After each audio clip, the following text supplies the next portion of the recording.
This old thing? I made it myself. You want to know how to make it? Okay, well come on, I'll show you. Come on, let's go. Voiceover Joe here, and I'm going to be showing you the supplies we're going to need for our sweatshirt. First, we'll need rubber bands, something to protect the surface you're working on. I just have a regular trash bag here. Some bleach. I got this from Dollar Tree. Our sweatshirt. I got mine from Walmart, but you could get one from any clothing store, any thrift store, any store that sells clothing probably has a plain black sweatshirt. So this is what I'm working with today. My iron-on vinyl. I'm going to be using my Cricut today, but you could use any peel-off letters, iron-on material that you can find and available to you. And lastly, some squeeze bottles. I got these in a pack of 2 from Hobby Lobby, and this is what we're going to be using to squirt on our bleach and water mixture. So with all that covered, we're gonna get into the making of our sweatshirt. First, I'm gonna make my mixture. I'm going to be filling, oh, my nails are so crusty, sorry.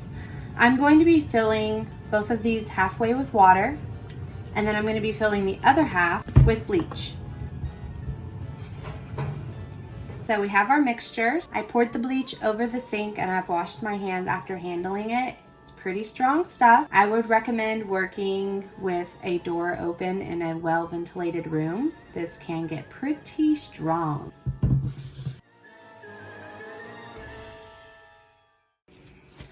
So we have our sweatshirt. I'm gonna take the tags off of it. This sweatshirt was $7.96 at Walmart. So I've got my elastics here, and you really only need 5 or 6.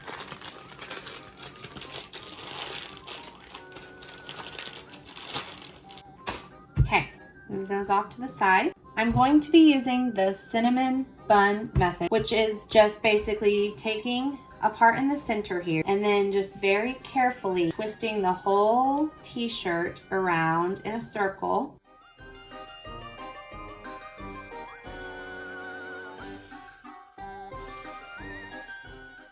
I have my cinnamon bun here. Tie it off.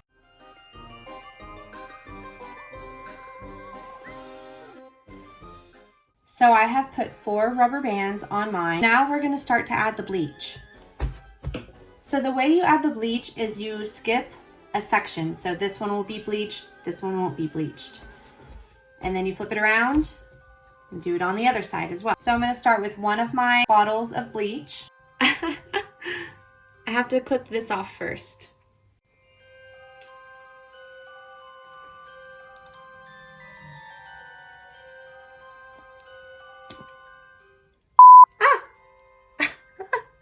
This is my day, folks. This fully sums up my day. I want to make sure that it is fully saturated.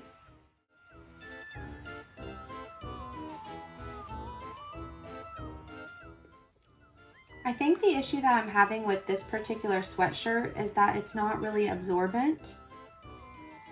But we'll still finish the project and see how it turns out. I have a feeling this is going to be more of a brown to black tie-dye, not really an orange, but that's okay. Still fun.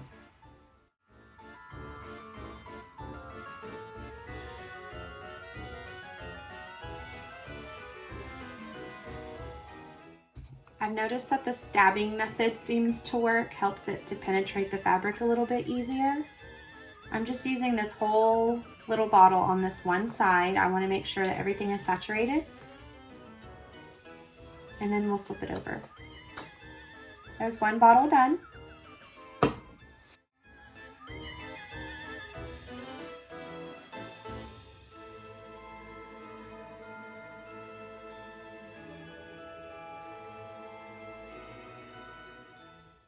I'm really excited to see how this turns out. Are you guys reading any spooky books this season? Let me know down below because I'm looking to read a few creepy novels during the Halloween season. Today, me and my daughter went to the public library and I picked up Stephen King's Bag of Bones. I think I'm on page 20 right now. So far, it's very interesting. Let me know if you've read it. Don't give away any spoilers though. I'm the only one who can do that.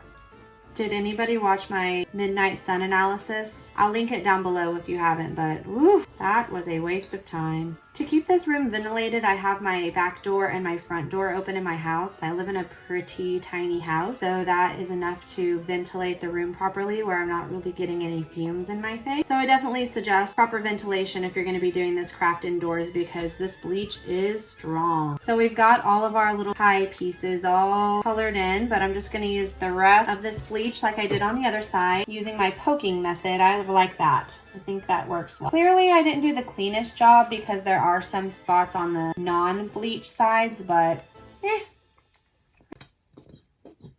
okay. So we have our bleach pie.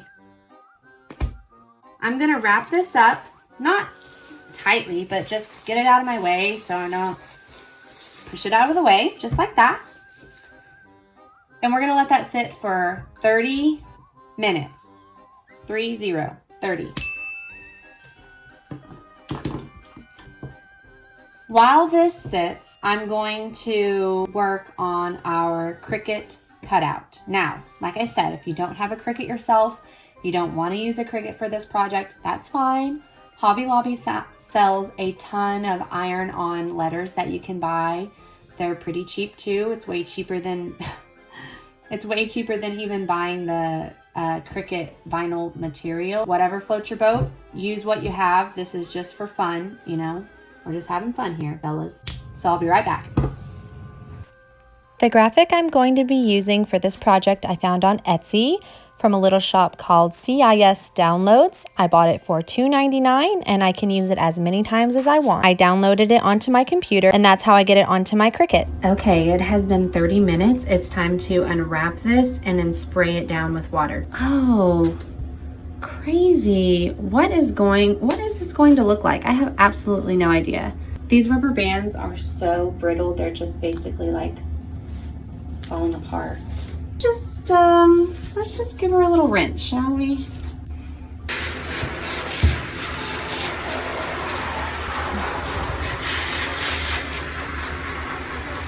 Oh, get as much water as I can out. And then we're gonna throw it in the washer. And cross our fingers that it actually turned out good. Normal, cold wash. Let's do cold. It's not really soiled. Okay, we'll see you in 51 minutes. Bye. What are you yelling at?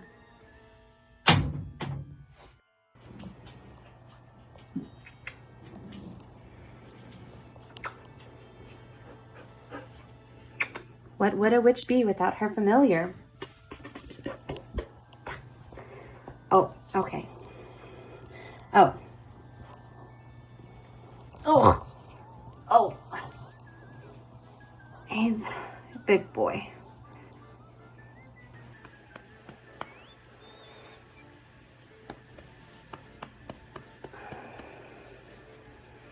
Okay, time to get down now. Time to get down. Time to get down now. Ooh. Okay. Okay, cat break is over. Time to get back to crafting. Let's go. Okay, so it's hard to tell because it's black on black, but I have my letters here. And the important thing about working with iron-on vinyl is that you have to mirror the image so that it's backwards. When it prints off, it'll be the right way. I promise. I know it's crazy. So anyway, I have that. It's mirrored. Continue. Here's my baby. Call her Ruby. I don't really call her Ruby. I don't know why I said that. Okay. Can you see her okay? Back her up a little bit. She's a big girl. Big girl, Ruby. Open Ruby up. Her name's Ruby now, I tell you. I've got my grippy paper here. Ah, so satisfying. The iron-on I'm going to be using is from Hobby Lobby. Michael's is actually the craft store that works with Cricut specifically, so I've got their cousin here, the Paper Studio. Ooh, open her up. I opened her up wrong. There's clearly an indentation here. Okay, here we go.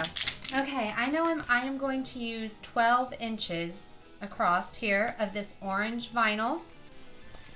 You want the shiny side down when working with iron-on. All right. Cut a little too much. I'm just gonna trim it down. It's okay as long as it fits in the cutter, okay? No one is professionals here, we're just having fun. Don't forget that. Smooth it out.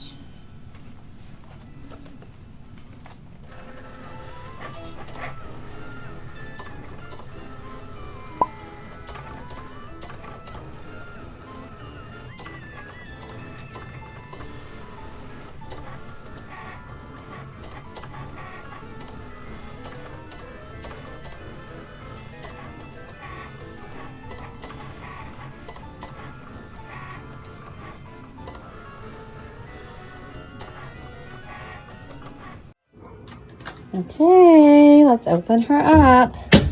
See what we're left with. Okay. She's cool. But I was kind of thinking to cut this hem off on the bottom just to make it a little bit more worn and comfy. Huh. Interesting. This is not what I expected, but I'm not mad at it. So I think I'm going to cut this off really quick. I've cut the bottom rim off, and I did it before the dryer because I want it to curl up. Just make it real cozy. So into the dryer she goes. Okay, so my sweater is out of the dryer and it turned out awesome. Different than I expected, but still cool.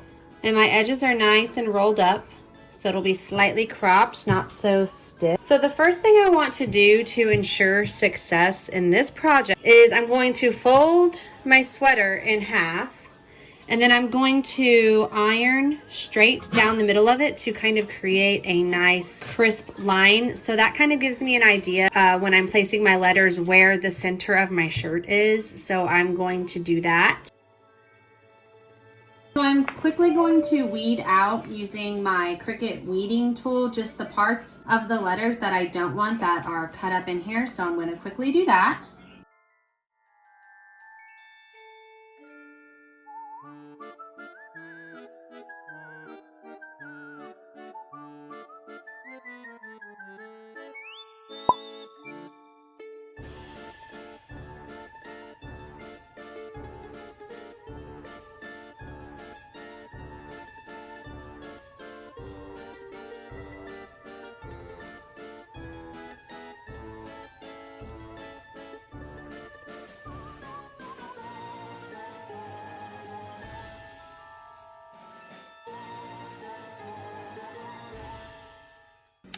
I was kind of on the fence of just using some white iron-on, but you know, I actually don't mind it. So I think we're just gonna go ahead, bite the bullet, and iron this puppy down.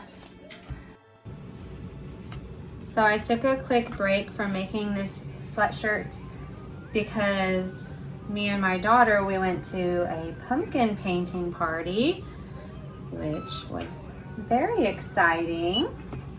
I'll insert some photos. She had a blast. If any of you guys make this sweatshirt, I want to see them. Please tag me on Instagram. Let me see your creation. I'll put my Instagram handle somewhere on the screen here, but I also always put any of my websites down in the description box as well. So there were quite a few steps to this DIY, but it was still really fun. And I think it's going to be a fun addition to my wardrobe this spooky season. So look forward in some videos. I think that's probably good. So I have waited for this to cool down and I'm going to peel it off now. Very gently.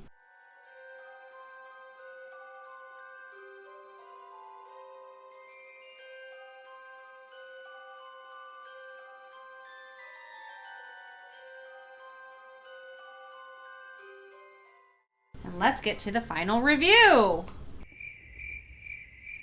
So there you have it, my easy bleach university sweater. Start over. So there you have it, my easy DIY bleach tie-dye HALLOWEENTOWN University sweater. I hope you enjoyed the video. Give it a thumbs up if you did, and I'll see you in the next one.